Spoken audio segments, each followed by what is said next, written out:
अस्सलाम वालेकुम फ्रेंड्स, मैं हूं हाफिज़ मोहम्मद काशिफ और आप देख रहे हैं मेरा YouTube channel technical information portal. Friends, आज की वीडियो में हम एग्रीकल्चरल इनकम को डिस्कस करेंगे। एग्रीकल्चरल इनकम है क्या, इसके टैक्स रिटर्न किस तरह फाइल करेंगे, प्रोविंशियल टैक्स रिटर्न किस तरह फाइल करेंगे और फेडरल बोर्ड ऑफ रेवेन्यू में इसकी टैक्स रिटर्न किस तरह फाइल करेंगे, और एग्रीकल्चरल इनकम के ऊपर टैक्स रेट्स क्या होंगे, हम टैक्स रेट्स को डिस्कस करेंगे। और टैक्स रेट्स किस बेस के ऊपर होंगे, यानी कि वो आपकी इनकम के ऊपर टैक्स लग रहे हैं उसके ऊपर हमने टैक्स रेट लगाने हैं। मतलब कि आपकी टैक्स की जो कैलकुलेशन होगी जमीनों के ऊपर होगी या जमीनों से आने वाली इनकम के ऊपर होगी। और ये टैक्स किसे जमा करवाना है, प्रोविंशियल गवर्नमेंट को जमा करवाना है या फेडरल गवर्नमेंट को जमा करवाना है। फेडरल गवर्नमेंट में हम इसकी एंट्री क्यों करते हैं ये भी हम इसी वीडियो में डिस्कस करेंगे। और साथ ही हम देखेंगे कि इरिगेटेड लैंड्स हैं उनके रेट्स क्या हैं और अनइरिगेटेड लैंड हैं उनके रेट्स क्या हैं, और मेच्योर्ड ऑर्चर्ड को देखेंगे यानी कि बागात की जो इनकम आती है उसके ऊपर टैक्स रेट्स कौन से अप्लाई होंगे।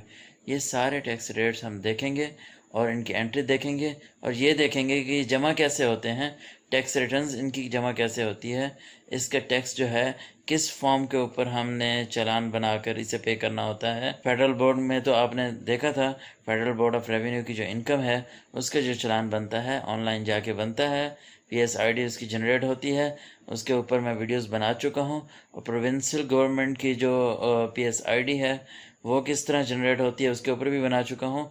और एग्रीकल्चरल इनकम है इसका चालान कैसे बनेगा, कौन सा फॉर्म होगा, ये हम इसी वीडियो में हम डिस्कस करेंगे। फ्रेंड्स, ये सारी बातें कवर करेंगे आज के लेक्चर में एग्रीकल्चरल इनकम के ऊपर है। तो वीडियो स्टार्ट करते हैं।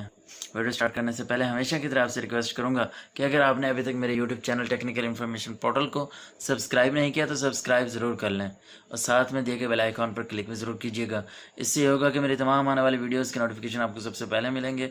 और अगर आप डेली अपडेट्स चाहते हैं तो मेरे अदर सोशल मीडिया अकाउंट्स पर ज्वाइन कर लें, जहां पर मैं डेली अपडेट्स करता रहता हूं, जिनमें इंस्टाग्राम है जहां पर आप मुझे ज़रूर फॉलो कीजिएगा, फेसबुक का पेज है टेक्निकल इन्फॉर्मेशन पोर्टल के नाम से, वो भी आप ज्वाइन कर लें। व्हाट्सएप ग्रुप्स के लिंक्स मौजूद हैं मेरी वीडियोस के डिस्क्रिप्शंस में और चैनल पर। और अगर आप पेड सर्विसेज चाहते हैं तो मेरा फ़ोन नंबर मौजूद है, आप वहाँ से मुझे कॉन्टेक्ट कर सकते हैं। चलिए कुछ सीख लेते हैं।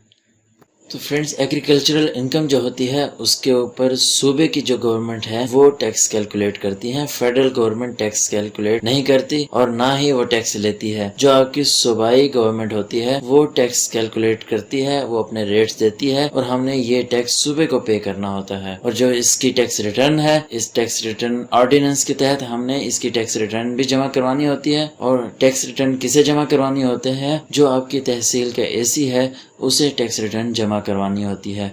इसका टैक्स पे किस तरह करना होता है, जैसे मैंने आपको बताया था, फेडरल गवर्नमेंट का जो टैक्स पे करते हैं उसकी PSID बनती है यानी कि टैक्स चालान बनता है, पेमेंट स्लिप ID बनती है। और किस तरह बनती है उसके ऊपर मेरी वीडियोस मौजूद हैं। और जो प्रोविंशियल गवर्नमेंट है उसके लिए प्रोविंशियल गवर्नमेंट की PSID बनती है, उसके ऊपर भी मेरी वीडियोस मौजूद हैं। लेकिन एग्रीकल्चरल इनकम का जो टैक्स है वो हम 32A फॉर्म के ऊपर हमने टैक्स चालान बनाकर जमा करवा दिया जाता है। तो फ्रेंड्स, 32A जो चालान है उसका मैं आपको व्यू करवा देता हूँ। चालान फॉर्म 32A। तो फ्रेंड्स, ये चालान है, इसके ऊपर हम अमाउंट मेंशन करके नेशनल बैंक में जमा करवा देते हैं। अब हम टैक्स किस तरह कैलकुलेट करते हैं। टैक्स कैलकुलेट करने के दो मेथड हैं। एक तो मेथड एरिया के ऊपर बेस करता है, दूसरा मेथड इनकम के ऊपर बेस करता है। तो फ्रेंड्स, सबसे पहले हम एरिया के ऊपर मेथड देखते हैं, उसके बाद हम इनकम के ऊपर जो टैक्स रेट्स हैं वो हम देखेंगे। और इन दोनों मेथड से हमने अपना टैक्स कैलकुलेट करना है और फिर देखना है कि इन दोनों मेथड्स के बाद टैक्स रेट्स किस मेथड से सबसे ज़्यादा बन रहा है। जिस मेथड से टैक्स ज़्यादा बनेगा वही हम टैक्स 32A फॉर्म पर लिखकर जमा करवाएंगे और इसकी जो टैक्स रिटर्न है वो अपने कंसर्न्ड जो AC है तहसील का उसे हम दे देंगे। तो उसके बाद हम क्या ट्रीटमेंट करेंगे टैक्स रिटर्न पे जाकर फेडरल बोर्ड ऑफ रेवेन्यू की, वो हम सीखेंगे। ट्रीटमेंट में भी दो तरीके हैं। सबसे पहले हम ये देखेंगे कि इनकम टैक्स के ऊपर हमने क्या ट्रीटमेंट करनी है।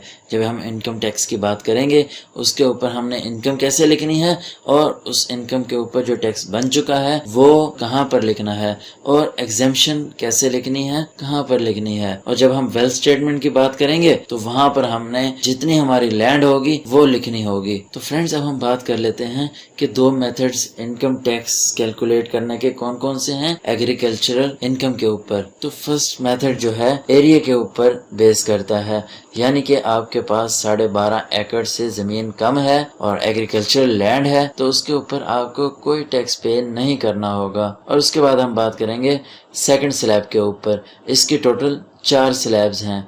तो सेकंड स्लैब हमें ये कहती है कि अगर 12.5 एकड़ से ज़मीन आपकी ज़्यादा है लेकिन 25 एकड़ से कम है तो आपको 300 रुपीज़ पे करना होंगे। और थर्ड स्लैब हमें ये बताती है कि 25 एकड़ से अगर आपकी ज़मीन बढ़ जाती है लेकिन 50 एकड़ से कम है तो 400 रुपीज़ आपको पे करना होंगे एनुअली। ये कहाँ पर पे करना होंगे फिर मैं आपको एक दफ़ा बता दूं, ये 32A चालान फिल करना होगा और इसके थ्रू हमें पेमेंट करनी होगी। तो फ्रेंड्स फोर्थ स्लैब हमें ये बताती है कि अगर आपके पास 50 एकड़ से ज़मीन ज़्यादा है तो जितने भी है आपको 500 रुपीज़ पे करना होंगे। अब हम मैच्योर ऑर्चर्ड्स की बात करते हैं, यानी कि बागात की बात करते हैं। बागात में भी 2 किस्में हैं, यानी कि इरिगेटेड आपके पास ऑर्चर्ड्स हैं और अनइरिगेटेड ऑर्चर्ड है। यानी कि इरिगेटेड जो ऑर्चर्ड है उसके ऊपर हम 600 रुपीज़ पे करेंगे पर एकड़ और अनइरिगेटेड जो ऑर्चर्ड है उसके ऊपर 300 रुपीज़ पे करेंगे। यहाँ तक हमने बागात के रेट्स देख लिए और नॉर्मल एग्रीकल्चरल इनकम के ऊपर जो टैक्स रेट अप्लाई होते हैं एरिया के बेस पर वो हमने देख लिए। लेकिन यहाँ पर एक बहुत ही इम्पोर्टेंट बात है वो ये कि इन रेट्स को भी 2 कैटेगरीज में तकसीम किया गया है। वो कैटेगरीज कौन सी हैं? इरिगेटेड और अनइरिगेटेड लैंड की।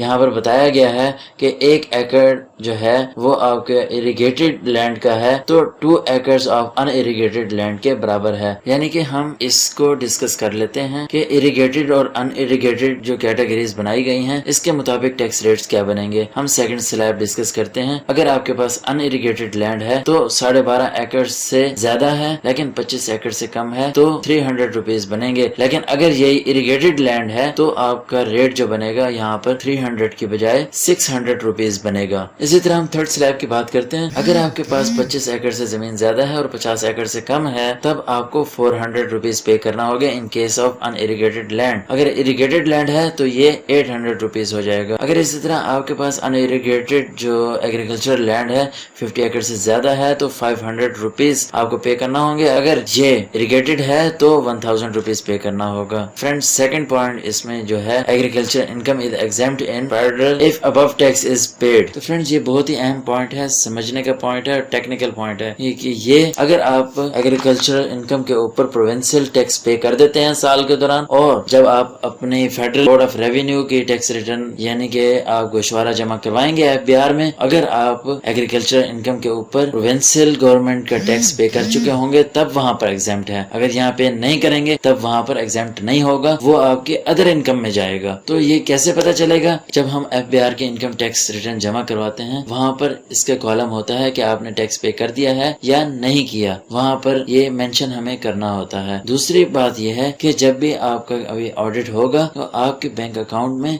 या बैंक स्टेटमेंट में जो भी अमाउंट क्रेडिट हो रही होंगी और आप उसकी जस्टिफाई नहीं करेंगे, अगर आप ये क्लेम करेंगे कि ये मेरी एग्रीकल्चर इनकम है, मैंने आपको टैक्स पे नहीं करना, तो FBR इसको नहीं मानेगा।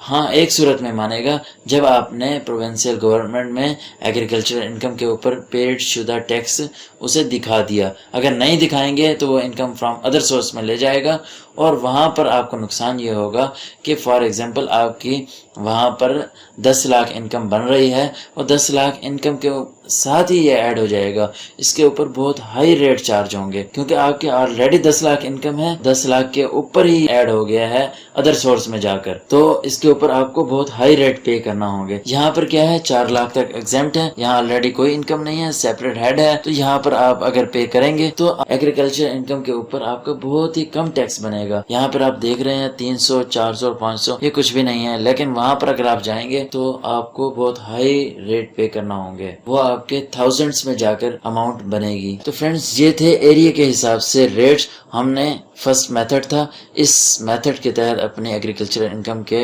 रेट कैलकुलेट करना है और इसके बाद हमने इनकम के ऊपर आ जाना है। इनकम के हिसाब से अपनी टैक्स रेट्स देखने हैं और कैलकुलेशन करनी है। तो फ्रेंड्स अगर आपकी इनकम 4 लाख से कम है तो ये 0% टैक्स होगा। फ्रेंड्स 2018 में ये रेट 80,000 तक एग्जेम्प्ट था, यहाँ पे हमें 4 लाख तक मिल गया है। और 4 लाख से आगे भी बहुत आसानी है, यानी कि छूट है। 8 लाख तक इनकम जाती है तो सिर्फ आपको फिक्स अमाउंट 1,000 रुपये पे करनी होगी। अगर 8 लाख से 12 लाख तक जाती है आपकी इनकम एग्रीकल्चरल से, जो आपने कमाई होगी वो 2,000 तक आपको पे करना होगी।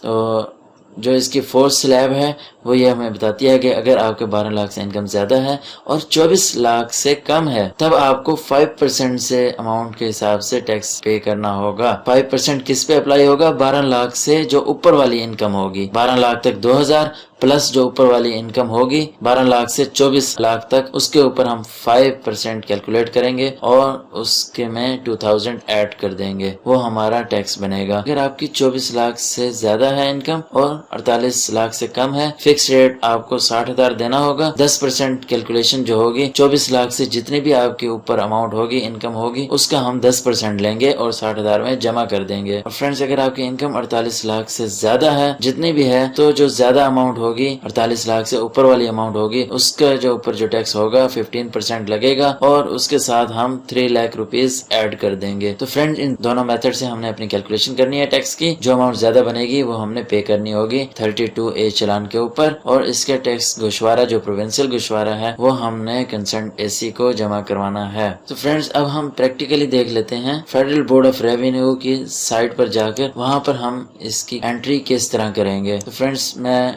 टैक्स रिटर्न को ओपन करता हूँ, नॉर्मल टैक्स रिटर्न को, पीरियड सेलेक्ट करते हैं 2020 का पीरियड आ चुका है, इसे सिलेक्ट करेंगे। 2020 का फॉर्म ओपन हो जाएगा। हम एग्रीकल्चरल इनकम के ऊपर जाएंगे, ये फॉर्म क्लोज कर देता हूँ। यहाँ पर foreign source of income oblique agricultural income, इसे खोलूंगा। इसके अंदर एग्रीकल्चरल फॉर्म को ओपन करूंगा। हमने अपनी एग्रीकल्चरल इनकम यहाँ पर मेंशन करनी है। फॉर एग्जांपल मेरे पास 5 लाख है, तो फ्रेंड्स इसमें एग्जेम्प्ट कितनी है? 4 लाख तक हमें पता है कि एग्जेम्प्ट है। यहाँ पर एग्जेम्पशन अमाउंट लिख दूंगा। और 1 लाख के ऊपर कितना टैक्स बनेगा? 8 लाख तक 1,000 रुपया है, तो मैं यहाँ पर बताता हूँ कि मैंने 1,000 रुपया पे कर चुका हूँ। अगर आप पे कर चुके हो तब आपने यहाँ पर 1,000 लिखना है। अगर नहीं किया पे तो फिर आपने यहाँ पर 0 लिखना है। तो फ्रेंड्स हम कंप्यूटेशन में जाके देखेंगे, यहाँ पर हमें फर्दर कोई टैक्स नहीं लगा। FBR ने कोई टैक्स हमारे ऊपर यहाँ पर नहीं लगाया, क्योंकि ये प्रोविंशियल गवर्नमेंट का हेडिक है, ये उसका टैक्स है, वो इसके ऊपर टैक्स चार्ज करती है। FBR किस सूरत में चार्ज करता है वो भी मैं आपको बताऊंगा, लेकिन पहले अब मैं आपको यहाँ पर बता दूं कि 1 लाख इनकम है। 1 लाख की इनकम के ऊपर यहाँ पर FBR ने कोई टैक्स एडमिटेड नहीं बनाया। तो यहाँ पर हम देखते हैं एग्रीकल्चर इनकम के ऊपर जाकर 1,000 की जगह मैं यहाँ पर 0 लिख देता हूँ, तब देखते हैं कि कोई टैक्स बनाएगा। तो इस सूरत में भी FBR कोई टैक्स नहीं बनाएगा। यहाँ पर आप देख लें कि एडमिटेड टैक्स के सामने कोई टैक्स नहीं है जो कि हमने पे करना होगा। तो FBR इसे किस तरह ट्रीट करता है? FBR जब हम टैक्स पे नहीं करते on the time of audit, जब वो पकड़ लेता है इस चीज को, तब वो कहता है कि आप इसे अदर सोर्स में लेकर जाएं और इसे अदर रिसीट्स में लिखें। तो जब हम यहाँ पर लिखेंगे तब हमें इसके ऊपर टैक्स पे करना होगा। यहाँ पर मैं 1 लाख लिख देता हूँ और यहाँ पर मैं बता देता हूँ कि मेरी जो बिजनेस इनकम है वो 4 लाख है। 4 लाख तक हमें पता है कि एग्जेम्प्ट होती है। अब कंप्यूटेशन में जाऊंगा तो अब हम यहाँ पर देखेंगे कि एडमिटेड टैक्स आ चुका है 5% के हिसाब से। इसका रेट भी बहुत ज्यादा है, यानी कि आपको 1 लाख के ऊपर 5,000 रुपया देना पड़ गया है। लेकिन यहाँ पर जब हम अमाउंट लिखेंगे एग्रीकल्चर के बॉक्स में, यहाँ से वो कभी भी कैलकुलेट नहीं करेगा, चाहे आप यहाँ पर 5 लाख के बजाय 50 लाख लिख दें।